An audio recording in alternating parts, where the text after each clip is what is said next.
শেষ পর্যন্ত অস্ত্রবিরতিতে গেল ভারত ও পাকিস্তান। কার্যকর বিকাল 5টা থেকে আলোচনার প্রস্তাব কেন নাকচ করল দিল্লি?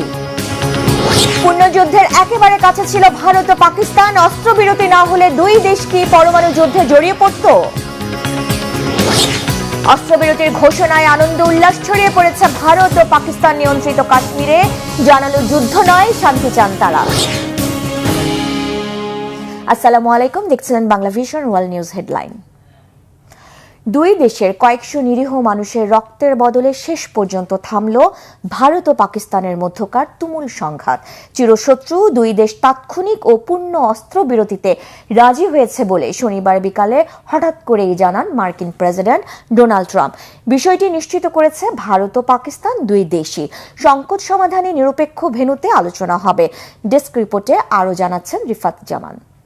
আবারও সর্বাত্মক যুদ্ধের খুব কাছ থেকে ফিরল পরমাণু ক্ষমতাধর চিরশত্রু ভারত ও পাকিস্তান। গেল কয়েকদিন ধরে রক্তের বদলে রক্ত নেয়ার পর অবশ্যই থামল তারা। গেল 4 দিনের পাল্টাপাল্টি ড্রোন ও মিসাইল হামলা, তুমুল সংঘর্ষ, ভারতের অপারেশন সিঁদুরের প্রতিশোধে পাকিস্তানের অপারেশন বুনিয়ানুম মারসুস শুরু, আর দুই দেশের নিরীহ মানুষ হত্যার পর যখন পূর্ণ মাত্রার যুদ্ধের আতঙ্ক ছড়িয়ে পড়েছে, তখনই খবর এলো অস্ত্রবিরতিতে রাজি হয়েছে মোদি ও শাহবাজ সরকার। স্বস্তি ছড়িয়ে পড়ে ভারত ও পাকিস্তানের সাধারণ মানুষ তো বটেই, গোটা উপমহাদেশে। শনিবার বিকাল 5টা থেকে কার্যকর হয় যুদ্ধবিরতি। শনিবার বিকেলে হঠাৎ করেই মার্কিন প্রেসিডেন্ট ডোনাল্ড ট্রাম্প এক্স প্ল্যাটফর্মে ঘোষণা দেন, যুক্তরাষ্ট্রের মধ্যস্থতায় ভারত ও পাকিস্তান একটি পূর্ণ ও তাৎক্ষণিক যুদ্ধবিরতিতে সম্মত হয়েছে। বিবেচনা বোধ ও দুর্দান্ত বুদ্ধিমত্তা ব্যবহারের জন্য দুই দেশকেই অভিনন্দন জানান তিনি। পরে মার্কিন পররাষ্ট্রমন্ত্রী মার্ক রুবিও জানান, তিনি ও ভাইস প্রেসিডেন্ট জেডি ভ্যান্স প্রায় 48 ঘণ্টা প্রধানমন্ত্রী নরেন্দ্র মোদী ও পাকিস্তানের প্রধানমন্ত্রী শাহবাজ শরীফ সহ ঊর্ধ্বতন ভারতীয় ও পাকিস্তানি কর্মকর্তাদের সাথে কথা বলার পর অস্ত্রবিরতিতে একমত হয়েছেন। সংকট সমাধানে ভারত ও পাকিস্তান একটি নিরপেক্ষ স্থানে আলোচনা করতে রাজি হয়েছে বলেও জানান তিনি। তবে এই আলোচনার সম্ভাবনা নাকচ করে দিয়েছে ভারত। এরপরে অস্ত্রবিরতির বিষয়টি নিশ্চিত করেছে ভারত ও পাকিস্তানের পররাষ্ট্রমন্ত্রী ও উপপ্রধানমন্ত্রী ইসাক দার এক টুইট বার্তায় জানান, যুদ্ধ কোনো কিছুর জন্যই সমাধান নয়। এই অঞ্চলে শান্তি ও নিরাপত্তা নিশ্চিত করার জন্য পাকিস্তান সবসময় চেষ্টা করে যাচ্ছে। পাকিস্তান কখনোই নিজের সার্বভৌমত্ব ও অখণ্ডতার প্রশ্নে আপোষ করেনি বলেও মন্তব্য করেছেন তিনি। এরই মধ্যে সব ধরনের ফ্লাইটের জন্য খুলে দেওয়া হয়েছে পাকিস্তানের আকাশসীমা। শনিবার বিকেল 5টা থেকে স্থল, বিমান ও নৌবাহিনী পাকিস্তানের দিকে সব ধরনের গুলি চালানো বন্ধ রেখেছে বলেও জানিয়েছেন ভারতের পররাষ্ট্র সচিব বিক্রম মিশ্রি। তিনি জানান, দুই দেশের শীর্ষ সামরিক কর্মকর্তারা আলোচনার পর দুই পক্ষই সব ধরনের গোলাগুলি চালানো এবং স্থল, আকাশ ও জলপথে সামরিক কর্মকাণ্ড বন্ধ রেখেছে। তবে অস্ত্রবিরতি কার্যকর হলেও সেনা, নৌ ও বিমান, ভারতের এই 3 বাহিনী যে কোনো পরিস্থিতির জন্য সম্পূর্ণ প্রস্তুত ও সজাগ আছে বলে জানিয়েছে ভারতের সামরিক বাহিনী। পাকিস্তানের হামলা রুখে দেওয়া হয়েছে দাবি করে ভবিষ্যতে যদি আবার উত্তেজনা বাড়ে তার উপযুক্ত জবাব দেওয়া হবে বলেও হুঁশিয়ার করে দিয়েছে ভারত। পাকিস্তান ও ভারত দুই দেশই এই অস্ত্রবিরতিকে নিজেদের সামরিক বাহিনীর গর্ব হিসেবে দেখছে। তবে কাশ্মীর ইস্যুতে বারবার সংঘাতে যাওয়া ভারত ও পাকিস্তানের এই অস্ত্রবিরতি শেষ পর্যন্ত কতদিন টিকে থাকবে সে প্রশ্ন থেকেই যায়। কারণ হিসেবে বিশ্লেষকরা বলছেন, দেশ দুটির রাজনীতিবিদরা দেশের ভেতরে নিজেদের জনপ্রিয়তা ও ভোট ব্যাংক বাড়াতে কাশ্মীর ইস্যুকে জিয়ে রাখতেই পছন্দ করেন। রিফাত জামান, বাংলা ভিশন নিউজ ডেস্ক। সীমান্ত পেরিয়ে হামলা, আকাশে ড্রোন, মাটিতে ক্ষেপণাস্ত্র আর মাঝখানে নিয়ন্ত্রণ রেখা। কার্গিলের পর আরেকবার সরাসরি যুদ্ধের একেবারে দ্বার প্রান্তে চলে গিয়েছিল দুই পরমাণু শক্তিধর রাষ্ট্র। ভারতের সামরিক ঘাঁটিতে পাকিস্তানের হামলা, পাল্টা জবাবে পাকিস্তানের অভ্যন্তরে বিস্ফোরণ। কে প্রথম, কে প্রতিশোধ নিচ্ছে সেটি প্রশ্ন নয়, বরং প্রশ্ন হয়ে উঠেছিল একটাই, অস্ত্রবিরতি না হলে শেষ পর্যন্ত কি পরমাণু যুদ্ধে জড়িয়ে পড়ত দুই পক্ষ? কি বলছে পাক ভারত নিউক্লিয়ার ডক্ট্রিন? হাফিজুল ইসলামের ডেস্ক রিপোর্টে বিস্তারিত। উচ্চগতির ক্ষেপণাস্ত্র ব্যবহার করে ভারতের অভ্যন্তরে এবং জম্মু কাশ্মীরে একাধিক লক্ষ্যবস্তুতে হামলা চালিয়েছে পাকিস্তান। এর মধ্যে আছে ব্রিগেড সদর দফতর, field supply depot, BrahMos missile battery সাইটের মতো সামরিক স্থাপনা। আক্রান্ত হয়েছে উধমপুর, পাঠানকোট ও সুরতগড় বিমান ঘাঁটি। পাকিস্তান সেনাবাহিনীর এমন দাবির সত্যতা নিশ্চিত করা যায়নি, তবে নিজেদের সীমিত ক্ষয়ক্ষতির কথা স্বীকার করেছে ভারত। সীমান্তে সেনা সংখ্যা বাড়ানো ও তাদের সামনের দিকে পাঠাচ্ছে পাকিস্তান। পাকিস্তান, এমন অভিযোগও করেছে নয়াদিল্লি। পাক ভারতের পাল্টাপাল্টি অভিযানে গত 3 দশকের মধ্যে সবচেয়ে ভয়াবহ রূপ নিয়েছে সংঘাতের মাত্রা। এমন পরিস্থিতিতে সামনে আসলো যুদ্ধবিরতিতে দুই দেশের সম্মতির সম্ভাবনা। তবে সম্ভাব্য মধ্যস্থতা শেষ পর্যন্ত ভেস্তে গেলে কি ঘটবে এই অঞ্চলের ভাগ্যে? 10ই মে ভারতের সামরিক অবকাঠামো লক্ষ্য করে প্রতিশোধমূলক হামলাকে শক্তিশালী ও সুসমন্বিত জবাব বলে মন্তব্য করেছেন পাকিস্তানের প্রধানমন্ত্রী শাহবাজ শরীফ। এর আগে পাক আর্মির তরফ থেকে বলা হয়, চোখের বদলে চোখ এই নীতি অনুসরণ করেছে তারা। পাকিস্তানের উপর মিসাইল হামলা চালানো হয়েছে যেসব বিমান ঘাঁটি থেকে, সেগুলো গুড়িয়ে দিয়েছে পাক সেনারা। এদিকে পাকিস্তানের হামলার জবাবে রফিকি, মুরিদ, চাকওয়ালা, নূর খান, সুক্কুর, চুনিয়া, পসরুর ও শিয়ালকোটের বিমান ও সেনা ঘাঁটিতে হামলার দাবি করেছে ভারত। দুই পক্ষের এসব দাবির সত্যতা নির্ভরযোগ্য তৃতীয় কোনো সূত্র থেকে যাচাই করা যায়নি। তবে ধারণা করা হচ্ছে পাক ভারতের আর্থিক ক্ষয়ক্ষতির পরিমাণ খুব কম হবে না। সীমান্তে ভারী অস্ত্রের গর্জন, ড্রোন হামলা, ক্ষেপণাস্ত্র নিক্ষেপ, পাল্টাপাল্টি অভিযোগ আর প্রোপাগান্ডায় ভর করে অঘোষিত যুদ্ধ লড়ছে পাকিস্তান ও ভারত। আক্রমণ প্রতি আক্রমণে আক্রান্ত এলাকাগুলোর বেশিরভাগই কাশ্মীর ও নিয়ন্ত্রণ রেখার কাছাকাছি। কিন্তু দুই দেশের অভ্যন্তরে সামরিক স্থাপনায় হামলার খবরে ঘনিয়ে উঠছে নানা রকম আশঙ্কা। মার্কিন প্রেসিডেন্ট ডোনাল্ড ট্রাম্পের দেয়া যুদ্ধবিরতির খবরে তৈরি হচ্ছে আশা নিরাশার অনিশ্চয়তা। অনেক বিশ্লেষক বলছেন, পরবর্তীতে কী ধরনের পদক্ষেপ নেবে দিল্লি ও ইসলামাবাদ সেটা এখনও নিশ্চিত না। সংঘাতের পুরো সময়ে বৈরী দেশ দুটো দাবি করে আসছে বেসামরিক স্থাপনা হামলার লক্ষ্যবস্তু হয়নি। 1998 সালে একাধিক পারমাণবিক পরীক্ষার পর নিজেকে পরমাণু শক্তিধর রাষ্ট্র হিসাবে ঘোষণা দেয় ভারত। এর পরপরই 6টি পারমাণবিক পরীক্ষা চালিয়ে নিজেদের পরমাণু শক্তিধর রাষ্ট্র হিসাবে প্রতিষ্ঠিত করে পাকিস্তান। তখন থেকে কে কত বেশি পারমাণবিক অস্ত্র মজুত করতে পারে এমন প্রতিযোগিতার পেছনে খরচ হয়েছে billion billion dollar. Center for Strategic and International স্টাডিজের দেয়া তথ্য অনুসারে বর্তমানে ভারতের কাছে রয়েছে আনুমানিক 180টির বেশি পরমাণু ওয়ারহেড। অন্যদিকে পাকিস্তানের কাছে রয়েছে 170টির বেশি পরমাণু ওয়ারহেড। নিজেরা আক্রান্ত না হলে আগ বাড়িয়ে পরমাণু অস্ত্র ব্যবহার করবে না ভারত। দেশটির প্রকাশিত নিউক্লিয়ার ডক্ট্রিন বা পারমাণবিক নীতিতে সেরকমই আছে। অন্যদিকে পাকিস্তানের পরমাণু নীতি অনেকটাই অস্বচ্ছ। 2001 সালে 4টি রেড লাইন, ট্রিগার পয়েন্ট বা সীমারেখা পরিষ্কার করে পাকিস্তান। দেশটির কোনো ভৌগোলিক অঞ্চল দখল, সামরিক ক্ষয়ক্ষতি, অর্থনৈতিক অবরোধ ও রাজনৈতিক অস্থিতিশীলতা এর কোনো একটি ঘটলে শত্রুর বিরুদ্ধে পারমাণবিক অস্ত্র ব্যবহার করতে পারে পাকিস্তান। সামরিক বিশ্লেষকদের আশঙ্কা, সম্ভাব্য যুদ্ধবিরতি মেনে পাক ভারত চলমান সংঘাত না থামলে পরমাণু সমরাস্ত্র ব্যবহারের দিকে ঝুঁকতে পারে পাকিস্তান। সেক্ষেত্রে শুধু ভারত নয়, হুমকির মুখে পড়বে গোটা বিশ্ব। হাফিজুল ইসলাম, বাংলা ভিশন।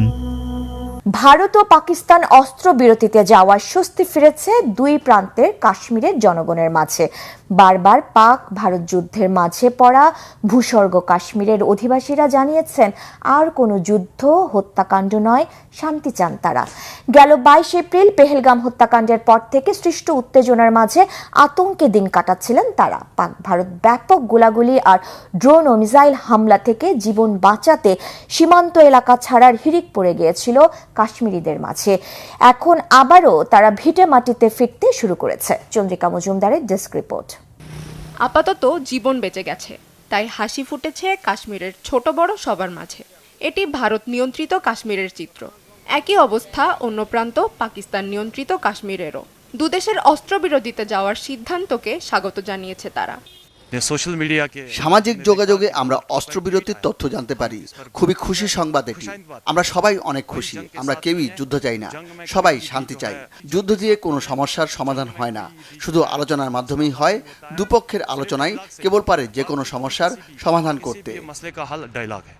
গেল 22 এপ্রিল পেহেলগাম হত্যাকাণ্ডের পর থেকেই ভারত ও পাকিস্তানের মধ্যে সৃষ্ট উত্তেজনা, হামলা পাল্টা হামলায় আতঙ্কে দিন কাটছিল তাদের। প্রায় 3 সপ্তাহ ধরে নির্ঘুম রাত কাটাচ্ছে তারা। এখন অস্ত্রবিরতির ঘোষণার পর শান্তিতে একটু ঘুমাতে পারবেন বলে জানিয়েছে ভূস্বর্গ কাশ্মীরের অধিবাসীরা।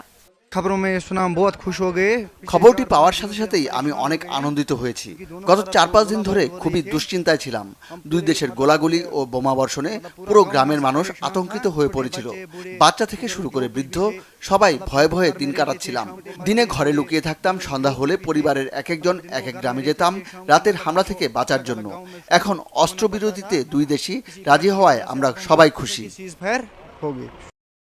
এর আগে ভারত পাকিস্তানের মধ্যে তীব্র সংঘাত থেকে প্রাণ বাঁচাতে সীমান্ত ছেড়ে পালাচ্ছিল দুদেশের বাসিন্দারা।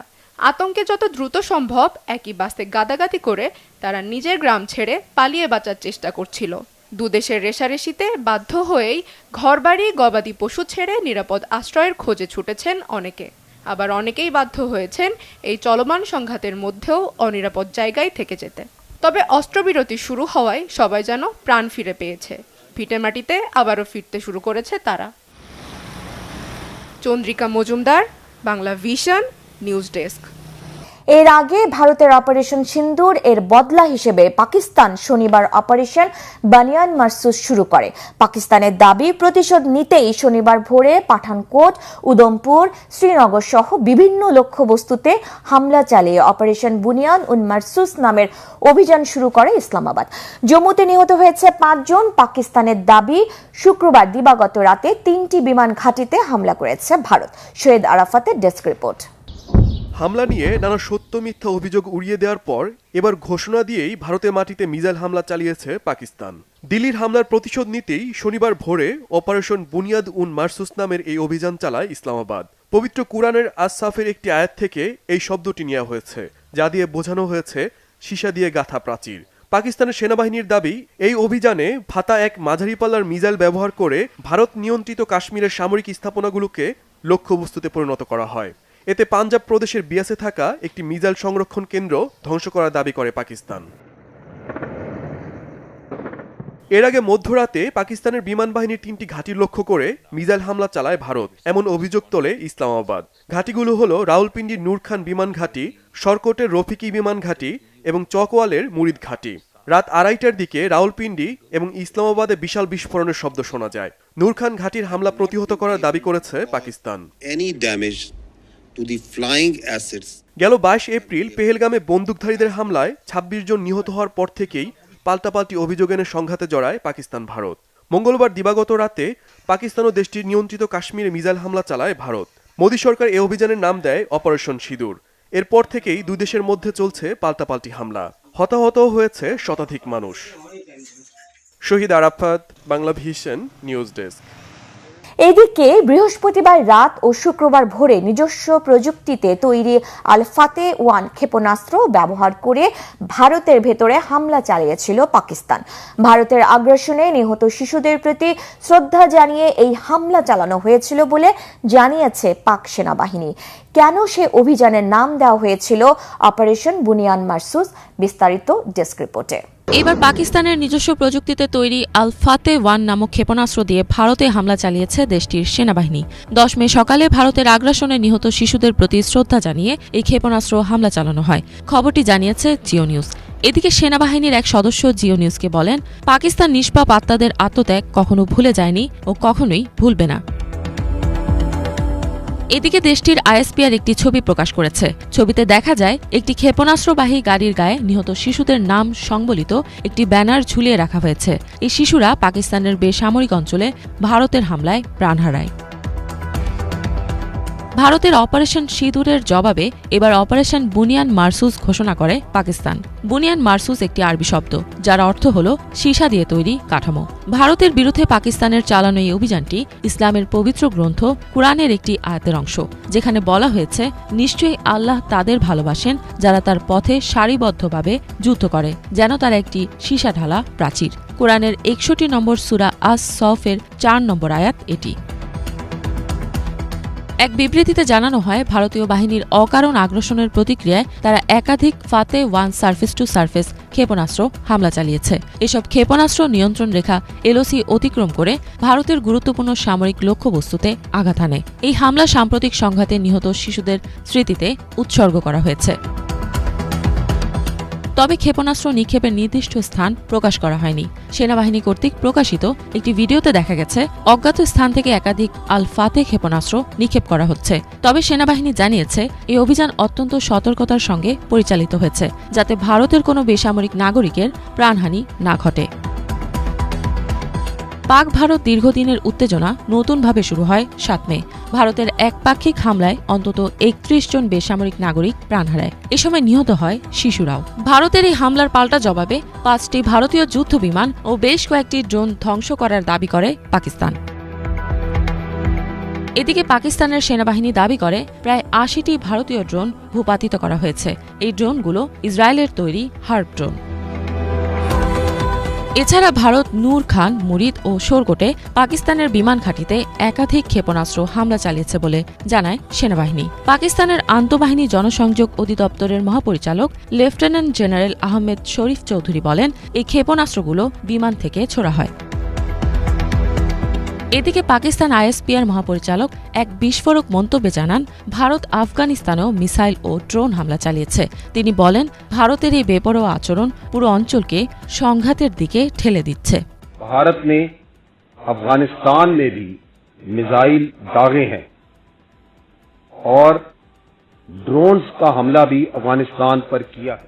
ডিজি আইএসপিআর জানান, পাকিস্তান বিমান বাহিনী PAF এর সব সম্পদ সুরক্ষিত রয়েছে। তারা যে কোনো পরিস্থিতিতে প্রতিক্রিয়া জানাতে পুরোপুরি প্রস্তুত রয়েছে। এদিকে ভারতের ধারাবাহিক হামলার জবাবে পাকিস্তান সেনাবাহিনীও ইতোমধ্যে পাল্টা আক্রমণ শুরু করেছে। এক নিরাপত্তা সূত্রের বরাতে জিও নিউজের প্রতিবেদনে আরও বলা হয়, ভারতের 7টি সামরিক স্থানকে লক্ষ্যবস্তু বানিয়েছে পাকিস্তান। এগুলো হল পাঠানকোট, উদমপুর, গুজরাট, রাজস্থানের একটি বিমান ঘাঁটি এবং ব্রাহ্মোস মিসাইল সংরক্ষণ কেন্দ্র।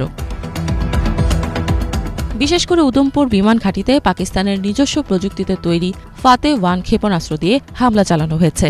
এছাড়া পাকিস্তান সেনাবাহিনী ভারতের উড়ি অঞ্চলের একটি আর্মি ব্রিগেড সদর দফতর ও সরবরাহ গুদাম ধ্বংস করে দিয়েছে বলেও দাবি করা হয়। অপরদিকে সাইবার হামলা করে ভারতের 70% বিদ্যুৎ গ্রিড অকার্যকর করা হয়েছে বলেও দাবি করা হয়েছে। ইফাত জাহান, বাংলা ভিশন। ফিলিস্তিনের গাজায় নতুন করে হামলা চালিয়ে আরও অন্তত 27 ফিলিস্তিনিকে হত্যা করেছে ইসরায়েলি বাহিনী। আহত হয়েছে আরও অন্তত 87 জন ফিলিস্তিনি। গাজার স্বাস্থ্য মন্ত্রণালয় জানিয়েছে, অনেকে ধ্বংসস্তূপের নিচে চাপা পড়ে থাকায় নিহত ও আহতের সংখ্যা আরও বাড়ার আশঙ্কা করা হচ্ছে। গেল 1.5 বছরে গাজায় নিহত ফিলিস্তিনির সংখ্যা 52,000 ছাড়িয়েছে। এদিকে 2 মাসের বেশি সময় ধরে গাজায় খাদ্য ঢুকতে দিচ্ছে না ইসরায়েলি প্রশাসন। এতে চরম খাদ্য সংকটে অনাহারে মৃত্যুর মুখে পড়েছে লাখো ফিলিস্তিনি। অনেক পরিবারের দিনে এক বেলা খেয়ে থাকছে। পচা ময়দা বিক্রি হচ্ছে স্বাভাবিক দামে 30 থেকে 40 গুণ বেশিতে। এই পরিস্থিতিতে গাজায় ত্রাণ প্রবেশের অনুমতি দিতে ইসরায়েলি প্রশাসনের কাছে আহ্বান জানিয়েছে মার্কিন আইন প্রণেতারা।